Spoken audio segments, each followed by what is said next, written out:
Welcome to our channel Santy view point. हम general science का course तैयार कर रहे हैं, उसमें हमारा एक लेक्चर हो चुका है और मैं उसी लेक्चर को आगे फॉरवर्ड करूंगा। तो थोड़ा सा रिवीजन सा लेता हूं कि हमने क्या समझा था। तो उसमें हमने समझा था कि जो हमारा विश्व है, जो हमारा पूरा यूनिवर्स है, वो मेनली साइंटिस्टों ने दो हिस्सों में डिवाइड किया है समझने के लिए, मैटर एंड रेडिएशन। और रेडिएशन के बारे में हम बाद में समझेंगे डिटेल में, अभी सिर्फ मैटर के ऊपर आते हैं। तो मैटर को समझने के लिए हमें कुछ कॉन्सेप्ट समझने होंगे। सबसे पहले जो हमारा आसपास मैटर है वो मेनली किस से बना हुआ है, उसको अगर हम तोड़ते जाएं तो लास्ट में जो हमारे हाथ में जो चीज रहेगी वो बचेगी क्या? परमाणु। अब परमाणु से क्या बनते हैं? अणु। ये बात मैं पिछले लेक्चर में आप लोगों को समझा चुका हूं कि भाई हमारा जो पूरा यूनिवर्स है वो कुछ 117-18 के आसपास टाइप के जो परमाणु हैं उनसे बना हुआ है और उन्हीं से सारे अणु बनते हैं। इसको आप इस तरह से समझ सकते हैं, जैसे एबीसीडी हैं, 26 एबीसीडी हैं, उनसे बहुत सारे वर्ड्स बनते हैं। उसी तरह से परमाणुओं की संख्या तो एक फिक्स है जो पीरियोडिक टेबल में मैंने शो की थी और अभी भी शो करूंगा, और उससे असंख्य अनगिनत अणु बनते हैं, जिसमें मुख्य अणु जो हमारे डेली लाइफ में हम समझते हैं या उपयोग करते हैं, जैसे पानी है, पानी H2O। इसी तरह से जो हमारा खाना है, खाने में कार्बोहाइड्रेट होते हैं, प्रोटीन होते हैं, इसी तरह से फैट्स होती हैं, उनके भी मॉलिक्यूलर या फिर आणविक फॉर्मूले हैं। वो सारे के सारे इन्हीं परमाणुओं से बनते हैं। तो परमाणु से अणु बनते हैं। फिर अणुओं को हमने दो प्रकार से समझा था। अगर अणु एक ही प्रकार के परमाणुओं से बने हुए हो तो उन्हें हम तत्व कहेंगे, और अगर एक से अधिक प्रकार के परमाणुओं से बने हुए हो तो उन्हें हम क्या कहेंगे? यौगिक। ये सारी बातें हमने पिछले लेक्चर में की थी। फिर हमने थोड़ा सा परमाणु के बारे में समझा था कि परमाणु जो है उसके पास एक नाभिक होता है, नाभिक में प्रोटॉन और न्यूट्रॉन होते हैं, बाहर इलेक्ट्रॉन चक्कर लगा रहे हैं। और जो परमाणु है उसका आकार कितना होता है वो हमने स्केल के ऊपर समझा था कि हमारा जो स्केल है वो 15 सेंटीमीटर का होता है, और उस स्केल में अगर हम 1 सेंटीमीटर के 10 डिवीजन करें तो 1 मिलीमीटर हो गया। लेकिन ये जो छोटा सा डिवीजन है 1 मिलीमीटर जो आप अपने स्केल पे देखते हो, इसका भी 1 करोड़वां हिस्सा कर दो तो वो साइज किसका होगा? परमाणु का होगा। ये बात भी हमने समझी थी। और ये जो नाभिक है वो इस परमाणु का भी 1 लाखवां हिस्सा है। मतलब इसका जो 1 मिलीमीटर है उसके 1 करोड़वां हिस्सा और फिर उसका 1 लाखवां हिस्सा, इतना छोटा नाभिक होता है। देखो कितने प्रयास किए होंगे हमारे साइंटिस्टों ने इन बातों को समझने के लिए, कितने ही प्रयोग किए। देखा नहीं गया है आज तक, लेकिन कुछ ऐसे इनडायरेक्ट एक्सपेरिमेंट किए गए हैं जिसके हिसाब से परमाणु को समझा गया है। जो ये मॉडल है इसके हिसाब से हम परमाणु को आज ऐसे समझते हैं। इसके पास वही एक नाभिक है और बाहर इलेक्ट्रॉन क्या कर रहे हैं? चक्कर लगा रहे हैं। उसके बाद हमने देखा कि जो ये परमाणु है कितने प्रकार के हैं। यहाँ पे एक पीरियोडिक टेबल दे रखी है, यहाँ पे अगर आप देखेंगे तो 118, इससे भी ज्यादा हो सकते हैं। तो इतने प्रकार के परमाणुओं की अब तक दुनिया में खोज की जा चुकी है। और ये जो परमाणु है इस पीरियोडिक टेबल में किस तरह से अरेंज किए गए हैं, जैसे आप अल्फाबेट पढ़ते हो ABCD, तो भाई जो F है वो छठे नंबर पे आएगा, K 11वें नंबर पे आएगा, ठीक है, P 16वें नंबर पे आएगा। तो इसी तरह से जो परमाणु है वो अलग अलग वो किस नंबर पे कैसे रखने हैं ये भी हमने समझा था। वो कैसे रखे जाते हैं कि परमाणु में जितने प्रोटॉन होते हैं उतने ही इलेक्ट्रॉन होते हैं। अब कोई भी संख्या ले लीजिए, प्रोटॉन की लीजिए चाहे इलेक्ट्रॉन की, इनकी संख्या बराबर है। तो जितने प्रोटॉन होंगे, प्रोटॉन से समझते हैं, अगर एक प्रोटॉन है तो पहले नंबर पे आएगा, दो है तो दूसरे नंबर पे, तीन है तो तीसरे नंबर पे, चार है तो चौथे नंबर पे। इस तरह से जितनी संख्या होगी प्रोटॉन की उसी नंबर पे परमाणु को रखा जाएगा। अब इस बात को हम इस तरह से भी समझ सकते हैं कि अगर हमें पीरियोडिक टेबल में कोई एलिमेंट या फिर परमाणु बताया गया है, जैसे Hg पारा बताया गया है 80 नंबर पे, 80 नंबर पे, इसका सीधा सीधा मतलब है कि 80 प्रोटॉन है मरकरी के परमाणु में। अगर ये मरकरी का परमाणु हो तो इसका एटॉमिक नंबर या परमाणु क्रमांक जो है वो कितना है? 80। इसका मतलब इसके जो नाभिक में है कितने प्रोटॉन है? 80। तो इसके नाभिक में कितने प्रोटॉन है? 80। और कितने इलेक्ट्रॉन चक्कर लगा रहे हैं? 80। तो ये पीरियोडिक टेबल हमें बताती है कि किस तरह से हमने किसी परमाणु को या एलिमेंट को उसके नंबर पे रखा। देखो एक सिंगल परमाणु है, वो एक ही प्रकार का, इसीलिए इनको एलिमेंट्स बोला जाता है। अब जैसे वाटर है, H2 है, उसमें दो तरह के परमाणु आ गए, तो वो क्या कहलाएगा? कंपाउंड या फिर यौगिक। अब हम आते हैं अपने अगले टॉपिक के ऊपर कि भाई जो ये परमाणु है, अभी हमने समझा उसका द्रव्यमान कैसे निकालते हैं, मतलब उसका जो देसी भाषा में बोल रहे हैं कि जो भार है वो कैसे मापते हैं। वैसे तो बहुत तकनीकें अपनाई गई थी, हम लेटेस्ट जो फाइनल है उसी के बारे में बात करेंगे, जिसके बारे में एग्जाम में पूछा जा सकता है। तो आप कभी दुकान पे सामान लेने गए हो तो वो बाट रखता है, आजकल तो इलेक्ट्रॉनिक्स कांटे चले हुए हैं, लेकिन पहले क्या होता था, बाट से तोलते थे। हाँ भाई 1 किलो चीनी चाहिए, 2 किलो चीनी चाहिए, तो 1 किलो का बाट रखते थे, तो उससे तोलते थे। हम उसी कॉन्सेप्ट से इस बात को समझेंगे। तो हमारे पास पीछे पीरियोडिक टेबल आपने देखी, उस पीरियोडिक टेबल में हमने सभी परमाणुओं का जो भार है वो निकालना है। तो उसके लिए आप ऐसा मानिए कि जो साइंटिस्ट हैं उन्होंने उसमें से एक तत्व उठाया, कार्बन। ये मेरे पास कार्बन का एटम है, ये उठा लिया। अब इस कार्बन एटम के उन्होंने क्या किए, 12 इक्वल टुकड़े कर दिए। ये देखिए 1 2 3 4 5 6 7 8 9 10 11 12 कार्बन परमाणु उठाया। कार्बन का कार्बन 12 समस्थानिक। समस्थानिक क्या होते हैं इसके बारे में भी हम समझेंगे। तो आप अभी इतना ध्यान रखिए कि हमने कार्बन 12 परमाणु को लिया, उसके 12 बराबर टुकड़े कर दिए। अब 12 बराबर टुकड़े करने के बाद हमने हर एक टुकड़े को एक यू माना, एक बाट मान लिया। जैसे आपके पास 1 किलो का बाट होता है ना, उसी तरह से हमने इसको क्या मान लिया, 1 यू। तो सिंपल सी बात है, कार्बन का खुद का भार कितना हो गया, 12 यू। अगर हम कार्बन के भार की बात करें या द्रव्यमान की बात करें तो कार्बन का भार कितना हो गया, 12 यू।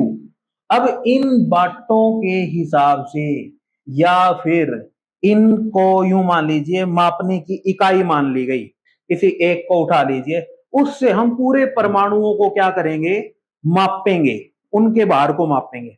अब यहां पर सोचने समझने की एक और बात है जो आप सीधे सीधे से याद रखना, जो मैं आपको बता रहा हूं कि अगर मैं एक प्रोटॉन को तोलूं या फिर एक न्यूट्रॉन को जो नाभिक में बैठे, इस बात को ध्यान रखना, अगर मैं एक प्रोटॉन को तोलूं या फिर एक न्यूट्रॉन को तोलूं, वो भी 1 यू के बराबर है। आप यूं मान लीजिए एक परमाणु का एक प्रोटॉन अलग से निकाल लिया गया, एक न्यूट्रॉन अलग से निकाल लिया गया। तो जब देखा हमने बाट बना लिए, ये तोलने की इकाई बना ली, जो मापन इकाई बना ली 1 यू, तो वो एक प्रोटॉन या फिर एक न्यूट्रॉन किसके बराबर था, 1 यू के बराबर था। तो प्रोटॉन और न्यूट्रॉन का भार भी कितना हो गया, 1 यू। ये बात आपने ध्यान रखनी है। वैसे अब हम 1 यू बोलते हैं, पहले इसको एएमयू बोला जाता था, एटॉमिक मास यूनिट। अब इसको शॉर्टकट फॉर्म में 1 यू बोल दिया जाता है, means unified atomic mass unit. चलिए थोड़ा सा और डिटेल में इसको समझते हैं। एटॉमिक मास यूनिट मींस परमाणु का जो द्रव्यमान निकालने की इकाई है, उसको हम यू से लिखते हैं। मींस इसको आप यूं भी बोल सकते हो, यूनिफाइड एटॉमिक मास यूनिट। पहले इसको एटॉमिक मास यूनिट बोला जाता था, आजकल इसको सिंपल यू फॉर्म से लिख दिया जाता है। तो ये हो गया यूनिफाइड एटॉमिक मास यूनिट। और ये आया कहां से, अभी अभी हमने सीखा कि जो कार्बन 12 है उसके 12 बराबर हिस्से कर दो, हर एक हिस्सा किसके बराबर मान लिया गया, 1 यू। वो एक मापन इकाई बन गई, वो एक तोल की इकाई बन गई, आपका एक बाट बन गया। अब 1 यू का जो भार है, अगर आप देखोगे, इसको आप ध्यान भी रख सकते हो एग्जाम में। देखो स्टेट गवर्नमेंट के जो एग्जाम है उसमें डायरेक्ट फैक्ट भी कई बार पूछ लिए जाते हैं, तो आप इसको सीधा सीधा ध्यान रख लो, ये कितना होता है, 1.66 इंटू 0 5 इंटू में 10⁻⁻27 kg, मतलब 1 किलो का कितना हिस्सा हो गया, 1 के नीचे 27 जीरो लगाओगे, बहुत बहुत बहुत छोटा पार्ट हो गया, कल्पना से भी बाहर है। तो इतना जो भार है वो किसका होता है, एक यू का। अब अगर हम देखें जो इलेक्ट्रॉन, प्रोटॉन और न्यूट्रॉन को देखते हैं, थोड़ी सी तुलना करते हैं। देखिए जो इलेक्ट्रॉन है उसका जो द्रव्यमान होता है 9.1 इंटू 10⁻31 kg मान सकते हो, तो इसकी तुलना में बहुत कम है। यहां पर दिखाया गया कि 1/100, यहां पे दिखाया गया कि 1/1836, मतलब एक यू का 1836वां भाग, मतलब बहुत कम हो गया, लगभग 2000 भाग हो गया। लेकिन अगर आप एक प्रोटॉन का भार देखोगे तो वो 1.67 इंटू 10⁻⁻27 kg, और न्यूट्रॉन का देखोगे 1.675 इंटू 10⁻⁻27 kg, और ये दोनों लगभग 1 यू के इक्वल है। जो मैंने अभी पीछे बात की थी, जब मैं पिछली स्लाइड पे था, तो आपको बताया था कि एक प्रोटॉन या फिर एक न्यूट्रॉन वो 1 यू के बराबर होता है। वो आप यहाँ पे देख सकते हैं, स्लाइटली थोड़े से ज्यादा हैं, लेकिन आप इनको लगभग 1 यू मान सकते हो।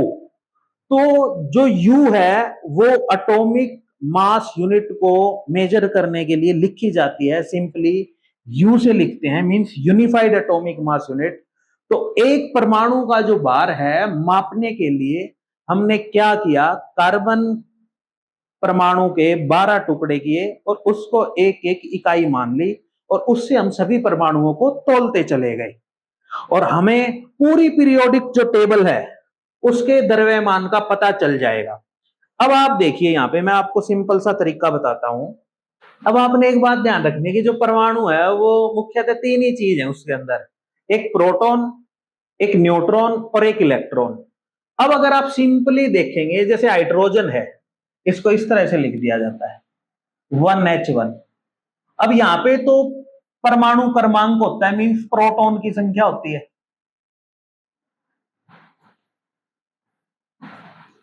और जो ये नीचे लिखी जाती है ना, वो प्रोटॉन प्लस न्यूट्रॉन की संख्या होती है। इसी तरह से अगर मैं दूसरा लूं हीलियम, तो हीलियम 2 4, इसका मतलब 2 तो प्रोटॉन है और 4 क्या है, प्रोटॉन प्लस न्यूट्रॉन। अब अगर आप सिंपली समझो तो इस परमाणु का सारा भार इन प्रोटॉन और न्यूट्रॉन की वजह से है, और जो ये इलेक्ट्रॉन है इनका भार तो वैसे ही इनसे 2000 भाग कम है, मतलब इनसे 2000 गुना छोटे हैं। तो एक बार अगर हम इलेक्ट्रॉन को नेग्लेक्ट भी कर दें तो सारा का सारा भार जो है किसी परमाणु का उसके नाभिक में होता है, और किसकी वजह से होता है, प्रोटॉन और न्यूट्रॉन की वजह से। अब हमें पता है कि एक प्रोटॉन का भार लगभग 1 यू है और एक न्यूट्रॉन का भार भी क्या है, 1 यू। तो इस परमाणु का, हीलियम का जो भार हो जाएगा 4 के अकॉर्डिंग कितना होगा, 4U, और वो यहाँ पे पीरियोडिक टेबल में लिख दिया गया है।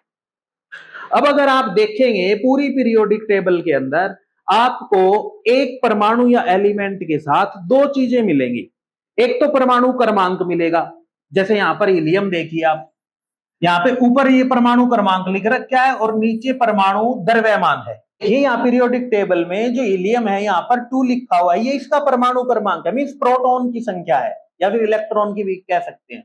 नीचे हीलियम लिखा हुआ है ये 4, ये किसकी संख्या है, प्रोटॉन प्लस न्यूट्रॉन की संख्या। यही बताती है कि एक परमाणु का द्रव्यमान कितना है, कि जो नीचे वाली संख्या है ये परमाणु द्रव्यमान को बताएगी, और साथ ही साथ ये भी बताएगी कि प्रोटॉन और न्यूट्रॉन की संख्या कितनी है। तो अगर आपने सिर्फ न्यूट्रॉन की संख्या निकालनी है तो आपने करना क्या है, सिंपल सी बात है, ऊपर प्रोटॉन की संख्या है, नीचे प्रोटॉन प्लस किसकी संख्या है, न्यूट्रॉन की, तो नीचे वाली में से ऊपर वाली माइनस कर दो। तो जैसे बोरोन है, बोरोन के लिए 10 - 5 कितना आ जाएगा, 5। तो न्यूट्रॉन की संख्या कितनी आ गई, 5। बीच में से कोई भी उठा लेते हैं, जैसे जिंक उठा लिया मैंने, जिंक, इसको अगर मैं इस तरह से लिखूं 30 और 65, तो यहां पर 65 क्या है, इसका परमाणु द्रव्यमान, और 30 क्या है, इसका परमाणु क्रमांक। तो 30 किसको बता रहा है, प्रोटॉन की संख्या को, और 65 किसको बता रहा है, प्रोटॉन प्लस न्यूट्रॉन की संख्या को। तो न्यूट्रॉन की अगर आपने संख्या निकालनी है तो सीधी सी बात है, 65 में से 30 माइनस कर दो, कितनी आ जाएगी, 35। तो इसका मतलब जिंक के नाभिक में 30 प्रोटॉन बैठे हैं और 35 न्यूट्रॉन बैठे हैं, सबका भार 1 यू है, इसलिए उसका टोटल भार कितना है, 65 यू। तो आप इस तरह से एक परमाणु को समझ सकते हैं कि भाई उसका जो नाभिक है उसमें प्रोटॉन और न्यूट्रॉन की वजह से उसका सारा भार है। एक प्रोटॉन के पास कितना भार है, 1 यू, एक न्यूट्रॉन के पास भी कितना भार है, 1 यू। तो जितने प्रोटॉन और न्यूट्रॉन होंगे उतना उसका टोटल भार होगा। या फिर अगर हमें उसका टोटल भार पता है, जैसे यहाँ पे ब्रोमीन है, इसका 80 के आसपास है, तो 80 मान लीजिए, तो इसका मतलब इसमें 80 क्या है, प्रोटॉन प्लस न्यूट्रॉन। अब इसकी संख्या भी दे रखी है, कौन से नंबर पे है, 35 पे। अब प्रोटॉन और न्यूट्रॉन की टोटल संख्या तो 80 होगी, लेकिन प्रोटॉन की संख्या कितनी है, 35। तो न्यूट्रॉन कितने होंगे, 80 में से 35 माइनस कर दो, कितने आ जाएंगे, 45। तो इस तरह से पूरी पीरियोडिक टेबल से हम किसी भी परमाणु के परमाणु में कितने प्रोटॉन है या न्यूट्रॉन है या इलेक्ट्रॉन की संख्या बता सकते हैं। और अब हमें यह भी पता चल गया कि एक परमाणु में जो उसका भार होता है वो उसके प्रोटॉन और न्यूट्रॉन की वजह से होता है। इलेक्ट्रॉन का भी भार होता है, हालांकि वो बहुत कम होता है, और हम यही मान के चलते हैं कि एक परमाणु का सारा भार 99.9% तक कह सकते हो नाभिक में होता है, और वो किसकी वजह से होता है, प्रोटॉन और न्यूट्रॉन की वजह से। अब हमें एक परमाणु के भार का तो पता चलेगा, लेकिन हम अपनी दुनियादारी में, हम अपनी डेली लाइफ में परमाणुओं से तो बहुत कम अणुओं से टकरते हैं। तो हमें अणुओं के द्रव्यमान पता होने चाहिए, कैसे निकालेंगे। देखिए सिंपल सी बात है, अणु बने किससे हैं, परमाणु से। अब आपको यह पता चल जाए कि एक अणु किस प्रकार के परमाणुओं से मिलकर बना है और उसमें कितने कौन कौन से परमाणु हैं, और पीरियोडिक टेबल में से एक एक का भार उठाइए और निकाल के रख दीजिए। जैसे मैंने यहाँ पे कुछ एग्जाम्पल लिए हैं, जैसे H2O है जो डेली लाइफ में हमारे सबसे ज्यादा काम आता है, कह लीजिए इसके बिना तो जीवन पृथ्वी पर ही संभव नहीं है, जल ही जीवन का आधार है। तो जो जल है उसका फॉर्मूला है H2O। अब H है, उसका भार 1U है पीरियोडिक टेबल में से, और कितने हैं ये, ब्रैकेट लगा के मैंने 2 से गुणा कर दिया, तो ये हो गए 2U प्लस, सिर्फ हाइड्रोजन का निकाला मैंने, हाइड्रोजन का भार कितना हो गया, 2U जल के अंदर। दूसरा ऑक्सीजन, ऑक्सीजन का सीधा सीधा कितना है, 16U। तो एक जल के अणु का भार कितना हो गया, 18U। तो किसी भी अणु का आप द्रव्यमान बहुत इजी से निकाल सकते हैं अगर आपको उसका मॉलिक्यूलर फॉर्मूला पता है, और वो जो मॉलिक्यूलर फॉर्मूले में परमाणु यूज हो रहे हैं उनका परमाणु द्रव्यमान पता है। अब हम देखते हैं HNO2। अब H का परमाणु द्रव्यमान है 1U प्लस, नाइट्रोजन का होता है 14U। अब ये 14 है और ये U है, ये 144 मत समझ लेना, प्लस O2, एक ऑक्सीजन का कितना होता है 16, तो 2 का कितना हो गया, सीधा सीधा 32U। तो इन सब को अगर मैं जोड़ दूं तो कितना होगा, 32 प्लस 14 46 प्लस 1 47U 47U।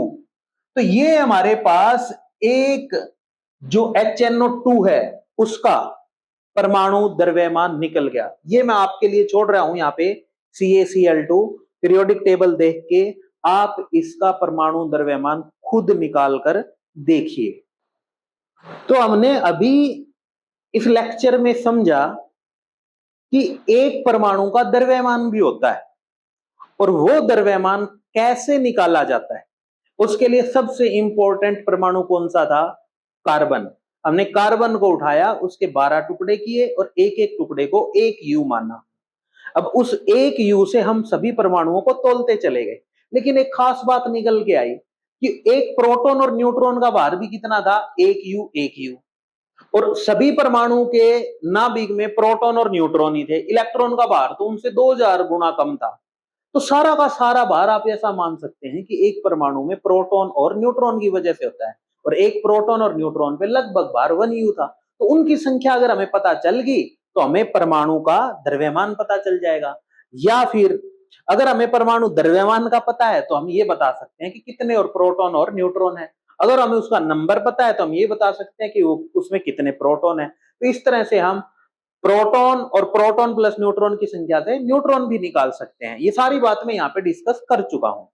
तो ये जो मैंने 2 लेक्चर, अभी एक पीछे लेक्चर दिया था, ये लेक्चर दिया था, इनसे आपके कुछ बेसिक पॉइंट्स क्लियर होंगे, जिससे और साइंस को समझना आपके लिए आसान होगा। तो इन लेक्चर्स को आप बार बार रिवाइज कीजिए और इसी तरह से अगले लेक्चर भी आपको मिलते रहेंगे। धन्यवाद।